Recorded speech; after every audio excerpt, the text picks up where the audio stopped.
ಅತ್ತಜ್ಜಿ? ಯಾವಾಗಲೂ ನಾನು ಬಂದಾಗ ನಗ್ನಗ್ತಾ ಮಾತಾಡಿಸ್ತಾ ಇದ್ರಿ, ಇವತ್ತೇನು ಯೋಚನೆ ಮಾಡ್ತಾ ಇದ್ದೀರಾ?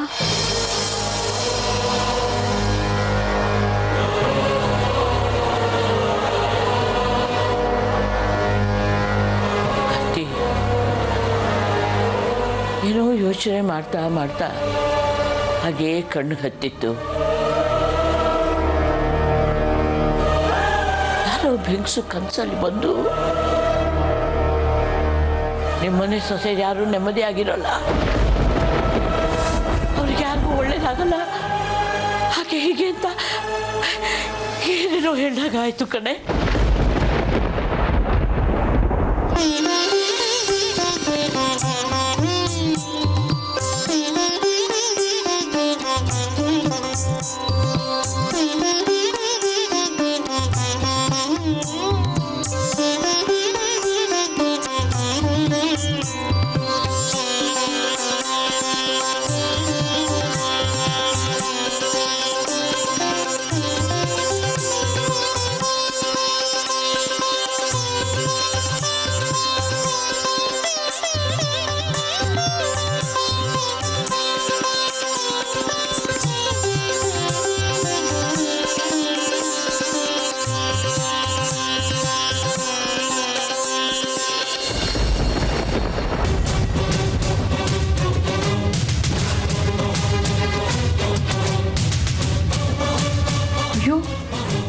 ಹಾಲು ಹೊಡೆದೋಯ್ತಲ್ಲ.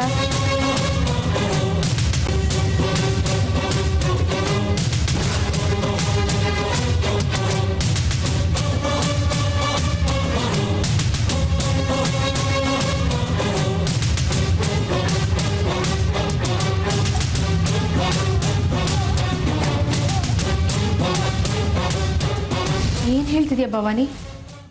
ದೀಪ ಆರೋಯ್ತಾ?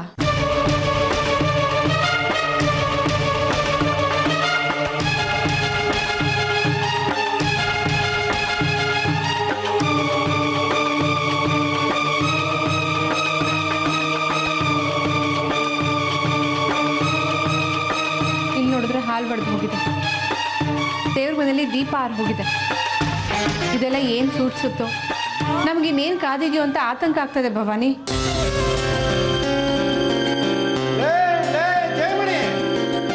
ಏನ್ರಮ್ಮ ನಿಮ್ಮನ್ನೆಲ್ಲ ಬುದ್ಧಿವಂತರು ತಂದ್ಕೊಂಡ್ಬಿಟ್ರೆ? ಜಯ, ಹಾಲು ಹಾಳಾಗೋದಕ್ಕೆ 1000 ಕಾರಣ ಇರುತ್ತೆ, ದೀಪ ಹಾಳಾಗೋದಕ್ಕೂ ಸುಮಾರು ಕಾರಣ ಇರುತ್ತೆ. ಅದೆಲ್ಲ ಪ್ರಾಕ್ಟಿಕಲ್ ಆಗಿ ಥಿಂಕ್ ಮಾಡೋದು ಬಿಟ್ಟು ನಿಮ್ಮಷ್ಟಕ್ಕೆ ನೀವೇನೋ ತಿಳ್ಕೊಂಡು ಗಾಬರಿ ಆಗಿ ಕೊಡೋದು ನೋಡಿದ್ರೆ ಯಾವ ಕಾಲದಲ್ಲಿದ್ದೀರಮ್ಮ ನೀವೆಲ್ಲ? ಸ್ವಲ್ಪ ಸುಮ್ಮನೆ ಇರಿ ನೀವು. ಈ ಥರ ಘಟನೆಗಳಾಗೋದಕ್ಕೂ ಮುಂದೆ ಆಗೋ ಘಟನೆಗಳಿಗೂ ಹಿಂದಿನವರು ತಾಳೆ ಹಾಕಿ ಸರಿಯಾಗಿ ಹೇಳಿರ್ತಾರೆ. ಎಲ್ಲ ನಂಬಿಕೆಗಳ ಹಿಂದೆನೂ ಒಂದು ಸತ್ಯ ಇರುತ್ತೆ, ನಿಮಗೆಲ್ಲ ಅರ್ಥ ಆಗುತ್ತೆ ಅದು. ಲೇ ಜಯಮಣಿ, ಗೊತ್ತಲ್ಲ ನಮ್ದು ಮೊದಲೇ ತಾಲೂಕು ಆಫೀಸು, ನನ್ನ ಹತ್ರ ಚರ್ಚೆಗೆ ಬರಬೇಡ. ನಾವೇನಿದ್ರು ಸೈಂಟಿಫಿಕ್ ಆಗಿ ಯೋಚನೆ ಮಾಡೋದು ತಿಳ್ಕ. ನಿಮ್ಮ ಹತ್ರ ಚರ್ಚೆ ಮಾಡೋ ಅವಶ್ಯಕತೆ ನನಗೇನೂ ಇಲ್ಲ. ಮನೇಲಿ ಏನಾದ್ರೇನು ನೀವೇನು ತಲೆ ಕೆಡಿಸ್ಕೊಳಲ್ವಲ್ಲ, ನಿಮ್ಮ ಹತ್ರ ಯಾಕೆ ಹೇಳ್ಕೋಬೇಕು? ಮಾತಾಡಕ್ ಬಂದ್ರೆ ಮೈ ಮೇಲೆ ಹಾರ್ಬಿಡ್ತಾಳಪ್ಪ ಇವಳು. ನಿಮ್ಮ ಥಿಂಕಿಂಗ್ ಏನು ಅಂತ ನನಗೆ ಗೊತ್ತಿಲ್ವಾ? ಫೋಟೋ ನೋಡಿ ಎಲ್ಲ ಅರ್ಥ ಮಾಡ್ಕೊಂಡಿದ್ದೀನಿ. ನನ್ನ ಬಾಯ್ ಬಿಟ್ಟು ಬೇರೆ ಹೇಳ್ಬೇಕಾ? ಎಲ್ಲಿ ಹೋಗುತ್ತಂತ ಬುದ್ಧಿ. ಇಲ್ಲಿದ್ದಷ್ಟು ಟೆನ್ಷನ್ ಜಾಸ್ತಿ ಮಾಡಿಬಿಡ್ತಾಳೆ, ಚಾರ್ಕೊಳ್ಳೋದೇ ವಾಸಿ ಅನ್ಸುತ್ತೆ. ಏನದು ಗೊಣಗ್ತಾ ಇದ್ದೀರಾ? ಏನಿಲ್ಲ ಜಯಮಣಿ, ಬರ್ಲಾ?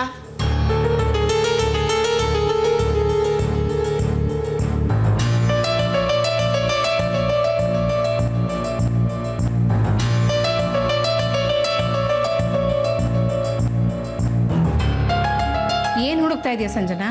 ಏನ್ ಬೇಕಾಗಿತ್ತು? ಅಮ್ಮ ಕಾಫಿ ಬೇಕಾಗಿ.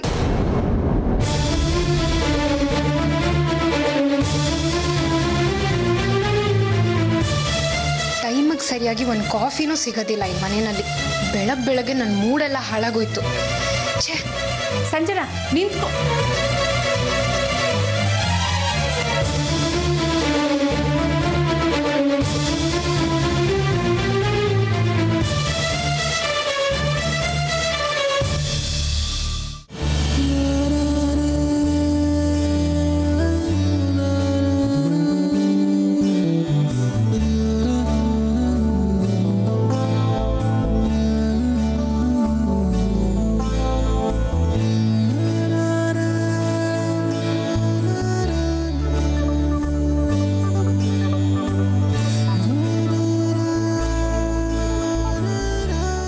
Love you to.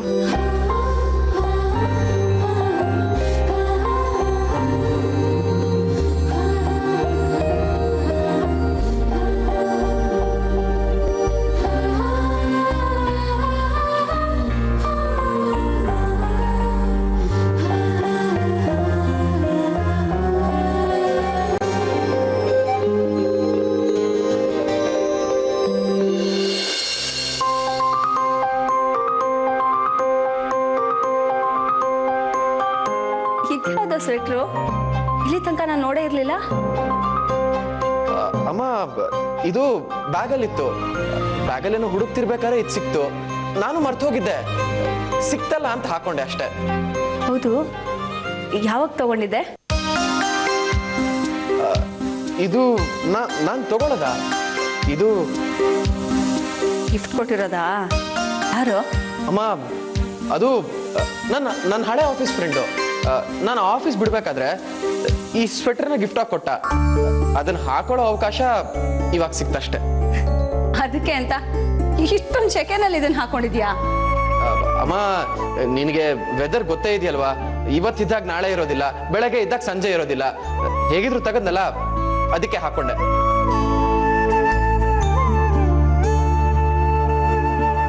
ಇದು ನಿನಗೆ ತುಂಬಾ ಚೆನ್ನಾಗಿ ಹೋಗ್ತಾ ಇದೆ. ಸರಿ, ಕಾಫಿ ತಂದು ಕೊಡ್ತೀನಿ, ಕುಡಿದ್ಬಿಟ್ಟು ಆಫೀಸ್ಗೆ ಹೋಗುವಂತೆ. ಸ್ಟ್ರಾಂಗು.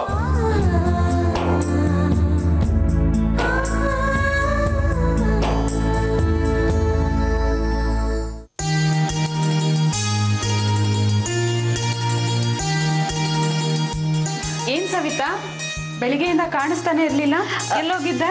ಅದಾ, ಇಲ್ಲೇ ಫ್ರೆಂಡ್ ಮನೆಗೆ ಹೋಗಿದ್ದೆ. ಅದ್ಗೆ ನಂಗೊಂದು ಹೆಲ್ಪ್ ಮಾಡ್ತೀರಾ? ಏನ್ ಹೇಳ? ಏನಿಲ್ಲ, ನಮ್ಮ ಕಾಲೇಜಲ್ಲಿ ಚರ್ಚಾ ಸ್ಪರ್ಧೆ ಇಟ್ಬಿಟ್ಟಿದ್ದಾರೆ. ನಮ್ಮ ಗ್ರೂಪ್ ಅವರು ಶಿವನ್ ಬಗ್ಗೆ ಮಾತಾಡ್ಬೇಕಂತೆ. ನೀವು ಸ್ವಲ್ಪ ಪಾಯಿಂಟ್ಸ್ ಕೊಡ್ತೀರಾ? ಸವಿತಾ, ನಾನು ಫೋಟೋ ಮೂವಿಲಿ ನೋಡಿರೋದಷ್ಟೇ. ಉದ್ದ ಕೂದಲಿರುತ್ತೆ, 3 ಕಣ್ಣಿರುತ್ತೆ, ಕತ್ತಲ್ಲಿ ಹಾವಿರುತ್ತೆ. ನೀ ಇನ್ನೂ ಜಾಸ್ತಿ ತಿಳ್ಕೊಬೇಕಂದ್ರೆ ಅಜ್ಜಿನ ಕೇಳು. ಅದ್ಗೆ ಅದೇನೋ ತಲೆಯಲ್ಲಿ ಗಂಗೆನ, ಕೈಯಲ್ಲಿ ತ್ರಿಶೂಲ ಹಿಡ್ಕೊಂಡು ಜಗತ್ತಿಗೇನೋ ಸಂದೇಶ ಸಾರ್ತಿರ್ತಾನಂತಲ್ಲ, ಅದೇನು ಅಂತಾನೆ ಅರ್ಥ ಆಗ್ತಿಲ್ಲ.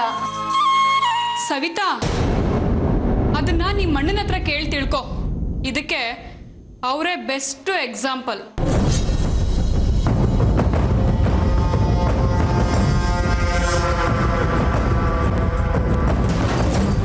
ನಾನು ಹೇಳಿದ್ದನ್ನ ತಪ್ಪಾಗಿ ಯಾಕೆ ತಿಳ್ಕೊತೀರಾ?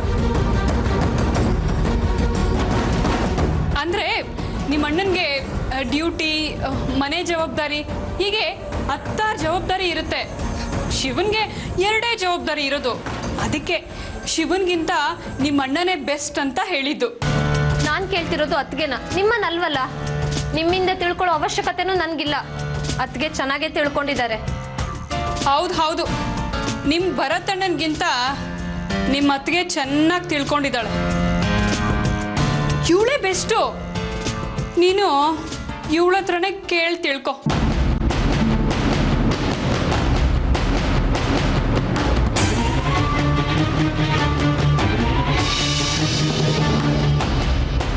ಅಲ್ಲ ಅತ್ಗೆ, ನೀವ್ ಯಾಕೆ ಸುಮ್ಮನಾದ್ರಿ? ತಿರುಗಿಸಿ ಹೇಳೋದ್ ತಾನೆ ಅವಳಿಗೆ.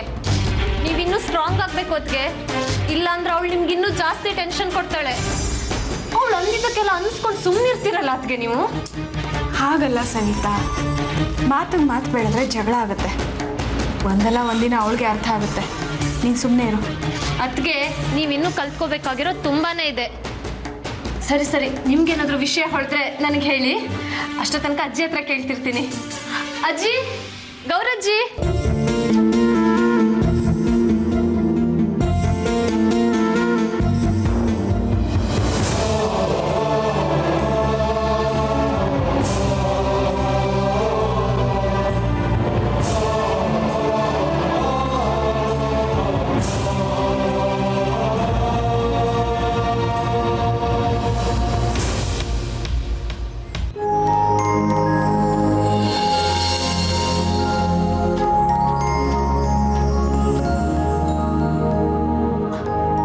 ನೀವು?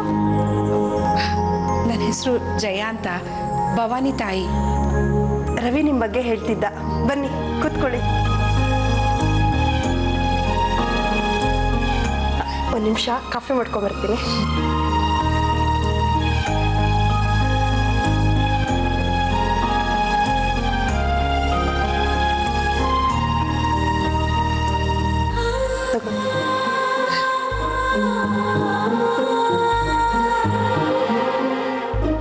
ಮನೆ ಚೆನ್ನಾಗಿದೆ.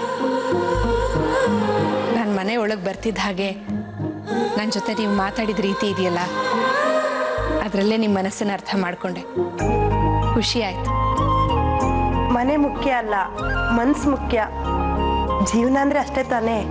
ಎಷ್ಟು ದಿನ ಇರ್ತೀವೋ ಇರೋ ಅಷ್ಟು ದಿನ ನಗ್ತಾ ನಗ್ತಾ ಇರಬೇಕು. ಹೇಗಿದ್ದಾರೆ ಮಕ್ಕಳು? ಭವಾನಿ ಏನಂತಾಳೆ? ನಾವು ಕಷ್ಟದಲ್ಲಿದ್ದಾಗ ನಮ್ಮ ಭವಾನಿಗೆ ಕೆಲಸ ಕೊಟ್ಟು ಉಪಕಾರ ಮೆರೆದಿರೋರು ನೀವು. ಅದನ್ನು ಮರೆಯೋದಕ್ಕಾಗತ್ತಾ? ಒಂದು ಹಿಡಿ ಅನ್ನ ಕೊಡುವಾಗಲೂ ಎಷ್ಟು ಅಕ್ಕಿ ಕಾಳಿದೆ ಅಂತ ಎಣ್ಸೋ ಮಂದಿ ಇರುವಾಗ ನಮ್ಗೆ ಎಷ್ಟು ಉಪಕಾರ ಮಾಡಿದಿರಿ.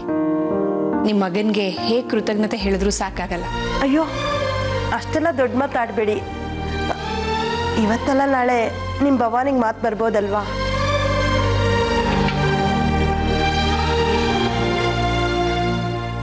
ಅದೇ ನಿರೀಕ್ಷೆನೆ ನಾನು ಇಟ್ಕೊಂಡಿದ್ದೀನಿ.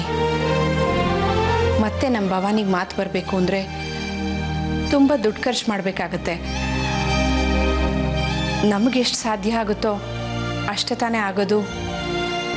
ಅಯ್ಯೋ, ಅದ್ರ ಬಗ್ಗೆ ನೀವ್ಯಾಕೆ ಯೋಚನೆ ಮಾಡ್ತೀರಾ? ಅವಳು ಮಾತು ಬರುತ್ತೆ ಅಂದರೆ ಲಕ್ಷ ಖರ್ಚಾದ್ರೂ ಪರವಾಗಿಲ್ಲ. ನಮ್ಮ ರವಿಗೆ ನಾನು ಹೇಳ್ತೀನಿ.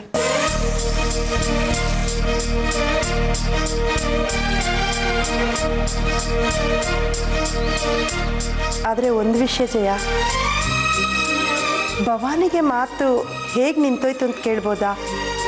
ಹುಟ್ಟಾಗಲೇ ಮಾತು ಬರ್ತಿರ್ಲಿಲ್ವಾ, ಅಥವಾ ಬೆಳೀತಾ ಬೆಳೀತಾ ಮಾತು ನಿಂತೋಯ್ತಾ?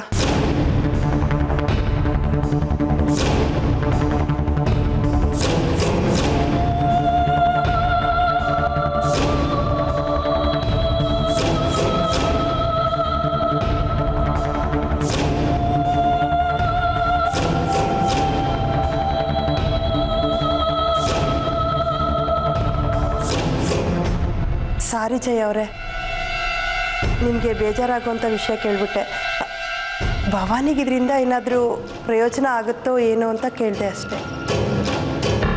ಈಗಲೇ ಎಲ್ಲ ಹೇಳ್ಬೇಕು ಅಂತ ಒತ್ತಾಯ ಮಾಡ್ತಿಲ್ಲ. ಮನೆಗೆ ಬಂದ ಕೂಡಲೇ ಈಗೆಲ್ಲ ಕೇಳ್ತಿದ್ದಾರೆ ಅಂತ ತಪ್ಪು ತಿಳ್ಕೊಬೇಡಿ. ಹಾಗೇನಿಲ್ಲ ಬಿಡಿ. ಸರಿ ಜಯ ಅವರೇ, ಫಸ್ಟ್ ಟೈಮ್ ನಮ್ಮ ಮನೆಗೆ ಬಂದಿದ್ದೀರಾ. ಮೊದಲು ನಮ್ಮ ಮನೆಯೆಲ್ಲ ನೋಡಿ, ಆಮೇಲೂ ನೀವು ಫ್ರೀ ಇರೋದಾದರೆ ಇಬ್ಬರು ಕೂತ್ಕೊಂಡು ಹರಟೆ ಹೊಡೆಯೋಣ. ಬನ್ನಿ.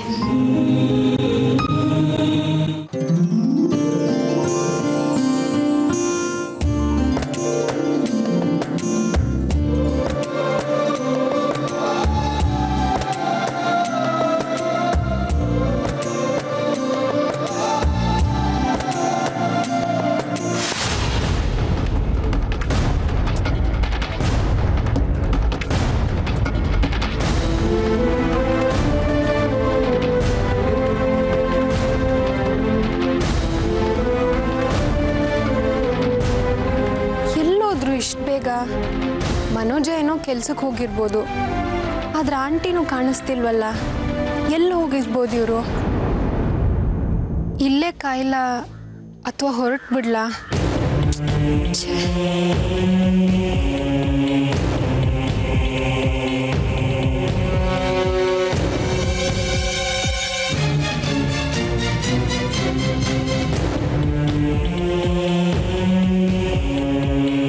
ರಾಜೇಶಂಗೆ ಫೋನ್ ಮಾಡಿ ಕೇಳ್ತೀನಿ.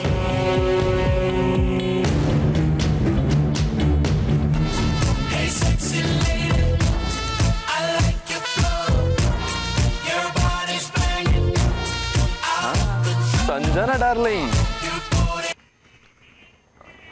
ಹೇಳಿ ಸಂಜನಾ.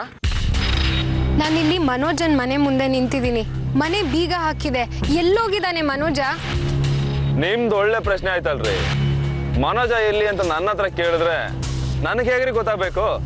ಅವ್ನ ಮನೆ ತೋರಿಸಿದ್ ನೀವೇ ತಾನೆ. ಅಂದಮೇಲೆ ಅವ್ನು ಎಲ್ಲಿ ಹೋಗ್ತಾನೆ, ಏನ್ ಮಾಡ್ತಾನೆ ಅನ್ನೋದು ನಿಮಗ್ ತಾನೇ ಗೊತ್ತಿರತ್ತೆ.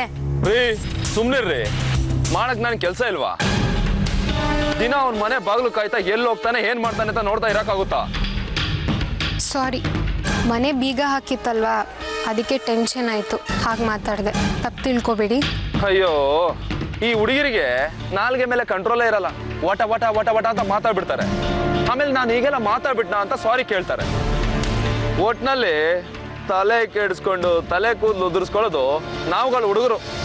ಸಾರಿ ಅಂತ ಹೇಳಿದ್ನಲ್ಲ, ಮನೋಜ ಇವಾಗ ಎಲ್ಲಿ ಹೋಗಿದ್ದಾನೆ ಅಂತನಾದ್ರೂ ಗೊತ್ತಿರ್ಬೋದಾ ನಿಮ್ಗೆ? ಅವನು ಹುಡುಗ ಕಣ್ರಿ, ಅವ್ನ ಮನೇಲಿ ಇರ್ತಾನ ಹೇಳಿ?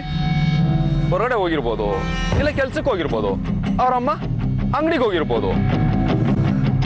ಹೌದು, ಮನೋಜನ್ ನಂಬರ್ ಕೊಟ್ಟಿದ್ದೀನಿ ತಾನೆ, ಮತ್ತೇನಕ್ಕೆ ಯೋಚನೆ ಮಾಡ್ತೀರಾ? ಫೋನ್ ಮಾಡ್ರಿ. ಮನೋಜನ್ ಜೊತೆ ಮಾತಾಡಿ ತುಂಬ ದಿವಸ ಆಗಿದೆ ಅಲ್ವಾ, ಅದಕ್ಕೆ ದಿಢೀರಂತ ಕಾಲ್ ಮಾಡೋದಕ್ಕೆ ಭಯ ಆಗುತ್ತೆ. ಡೈರೆಕ್ಟಾಗಿ ಮೀಟ್ ಮಾಡಿ ಸ್ವಲ್ಪ ಹತ್ರ ಆಗೋಣ ಅಂತ ಪ್ಲ್ಯಾನ್ ಮಾಡಿದೆ. ಒಂದು ಕೆಲಸ ಮಾಡಿ, ಹೇಗೂ ಮನೆ ಹತ್ರ ಇದ್ದೀರಾ, ಸ್ವಲ್ಪ ವೇಟ್ ಮಾಡಿ. ಅವ್ರ ಅಮ್ಮ ಬಂದರೂ ಬರ್ಬೋದು. ಮೊದಲು ಅವ್ರ ಅಮ್ಮನ ಇಂಪ್ರೆಸ್ ಮಾಡ್ರಿ. ಆ ಕಾರಣಕ್ಕಾದರೂ ಅವಾಗ ಮನೆಗೆ ಹೋಗ್ಬೋದು. ಆಮೇಲೆ ಆ ಮನೋಜನ ಈಸಿಯಾಗಿ ಬಲೆಗೆ ಬೀಳಿಸ್ಕೋಬೋದು. ಏನಂತೀರಾ? ವಾವ್, ಸಖತ್ತಾಗಿದೆ idea. Thanks. Most welcome Sanjana. Bye ಬಾಯ್.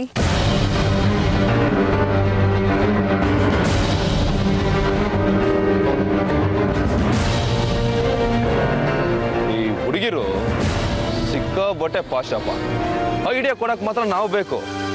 ಕೆಲಸ ಮುಗಿದ ಕೂಡಲೇ ಪಡ್ಕ್ ಅಂತ ಕಾಲ್ ಕಟ್ ಮಾಡ್ಬಿಡ್ತೀವಿ.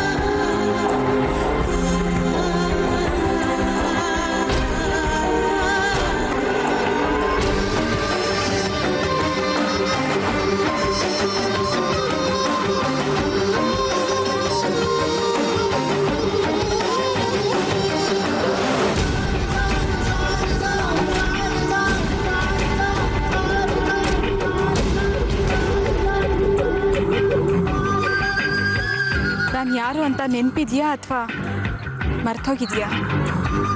ನೆನಪು ಮಾಡ್ಕೊಳಕ್ಕೆ ನಿನ್ನ ಮರ್ತಿದ್ರೆ ತಾನೆ.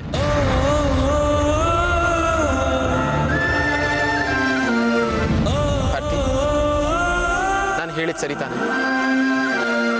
ಯಾಕೆ ಹೀಗೆಲ್ಲ ಮಾತಾಡ್ತಾ ಇದೀಯಾ? ನಿನ್ನನ್ನ ನನ್ನ ಗಂಡ ಅಂತ ನಾನು ಹೇಗೆ ಒಪ್ಕೊಳ್ಳಿ? ನೋಡು, ನಾನೀಗ ನಿನ್ನ ಅಣ್ಣನ ಹೆಂಡತಿ, ಇದನ್ನ ನೆನ್ಪಿಟ್ಕೋ. ನೀನ್ ಈ ಮಾತನ್ನ ಹೇಗೆ ಹೇಳ್ತಿದ್ಯೋ ನಾನು ಹಾಗೆ ನನ್ನ ಮಾತನ್ನ ಸಮರ್ಥನೆ ಮಾಡ್ಕೋತಾನೆ ಇರ್ತೀನಿ, ಸಾಕ್ಷಿ ಸಿಗೋ ತನಕ. ಸುಮ್ಮನೆ ಇದನ್ನೆಲ್ಲ ಮಾತಾಡೋದ್ ಬಿಟ್ಟು ಮನೆಗ್ ಬಾ. ಎಲ್ರು ನಿನ್ನಿಂದ ಎಷ್ಟು ನೊಂದಿದ್ದಾರೆ ಗೊತ್ತಾ? ಅವ್ರಿಗೆಲ್ಲ ನೆಮ್ಮದಿ ಸಿಗೋ ಹಾಗೆ ಮಾಡು. ಅಂದ್ರೆ ನಾನು ಮನೆಗ್ ಬರೋದು ನಿಮ್ಗಳ ನೆಮ್ಮದಿಗ? ನಿನ್ನ ಭರತ್ ಮಧ್ಯೆ ಇರೋ ಗೊಂದಲನ ಸರಿ ಮಾಡೋದಕ್ಕ? ಸಾಧ್ಯನೇ ಇಲ್ಲ ಭಾರತಿ. ನಾನು ಅವತ್ತು ಹೇಳಿದ್ದು ಇವತ್ತು ಹೇಳ್ತಿರೋದು ಒಂದೇ ಮಾತು. ನಾನು ನಿನ್ನ ಗಂಡ, ನೀನು ನನ್ನ ಹೆಂಡತಿ, ಅಷ್ಟೇ. ಮಾತಾಡು, ಅದೇನೇನ್ ಮಾತಾಡ್ತೀಯೋ ಮಾತಾಡು. ಎಲ್ಲಿವರೆಗೂ ಇದೇ ರೀತಿ ಮಾತಾಡ್ತೀಯ? ನನ್ನ ಜೀವ ಇರೋವರೆಗೂ. ಆಮೇಲೆ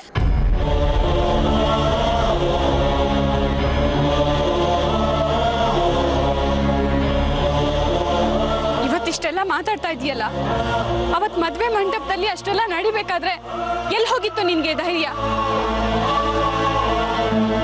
ಒಂದೇ ಒಂದ್ ಮಾತು, ಭಾರತಿನ ನಾನು ಇಷ್ಟಪಡ್ತಾ ಇದ್ದೀನಿ ಅಂತ ಇರೋ ವಿಷಯ ಎಲ್ರೂ ಮುಂದೆ ಹೇಳಿದಿದ್ರೆ ಇವತ್ತು ಈ ಸ್ಥಿತಿ ಬರ್ತಿತ್ತ? ಹೇಳುವಂತ ಪರಿಸ್ಥಿತಿ ನಾನು ಇರ್ಲಿಲ್ಲ ಭಾರತಿ. ನಾಚಿಕೆ ಆಗ್ಬೇಕು ನಿನ್ಗೆ. ಬರೀ ನಿನ್ ಪರಿಸ್ಥಿತಿ ಬಗ್ಗೆ ಮಾತಾಡ್ತಾ ಇದೀಯಲ್ಲ, ಆಗ ನನ್ ಸ್ಥಿತಿ ಹೇಗಿತ್ತು ಅಂತ ಒಂದೇ ಒಂದ್ಸಲ ಯೋಚನೆ ಮಾಡಿದೀಯಾ? ಈಗ ಬಂದು ತಾಳಿ, ಹೆಂಡತಿ, ಸಾಕ್ಷಿ ಅಂತೆಲ್ಲ ಹೇಳ್ತಾ ಇದೀಯಲ್ಲ. ಹೆಚ್ಚಿಗೆ ಮಾತಾಡಲ್ಲ ಭಾರತಿ. ಸಾಕ್ಷಿ ಸಮೇತ ಬರ್ತೀನಿ, ಬಂದೇ ಬರ್ತೀನಿ. ಎಲ್ಲ ಸಮಸ್ಯೆನೂ ಸರಿ ಮಾಡ್ತೀನಿ. ಎಲ್ರೆದ್ರಿಗೂ ನೀನೇ ನನ್ನ ಹೆಂಡತಿ ಅಂತ ಒಪ್ಪಿಸ್ತೀನಿ. ಏನೇನೋ ಮಾತಾಡಿ ನನ್ ಮನ್ಸನ್ನ ಬದಲಾಯಿಸೋದಕ್ಕೆ ಪ್ರಯತ್ನ ಪಡಬೇಡ. ಈಗಲೇ ತುಂಬಾ ನೊಂದಿದ್ದೀನಿ ನಾನು. ಯಾರನ್ನೂ ಅರ್ಥ ಮಾಡ್ಕೊಳಕ್ ಆಗದೆ ಇರೋ ಪರಿಸ್ಥಿತಿಲಿ ಇದ್ದೀನಿ ನಾನು. ಇಲ್ಲ ಭಾರತಿ, ನಾನು ಯಾವತ್ತೂ ನಿನ್ನ ಬಿಟ್ಕೊಡೋದಿಲ್ಲ. ನೀನ್ ನನ್ನವಳು ಭಾರತಿ, ಅದಷ್ಟೇ ಸತ್ಯ. ಏನಂದ ನೀನು? ನಿನ್ನ ಜೀವ ಇರೋವರೆಗೂ ಮಾತ್ರ ನಾನು ಮಾತಾಡ್ಬೋದು ಅಂದೆ ಅಲ್ಲ? ಈಗ ನನ್ನ ಮಾತು ಕೇಳಿಸ್ಕೊ. ನನ್ನ ಉಸಿರಿರೋ ತನಕನೂ ನಾನು ಇದನ್ನೇ ಹೇಳ್ತಿರ್ತೀನಿ. ನೀನು ನನ್ನ ಭಾರತಿ ಅನ್ನೋದನ್ನ ಸಾರಿ ಸಾರಿ ಹೇಳ್ತಿರ್ತೀನಿ.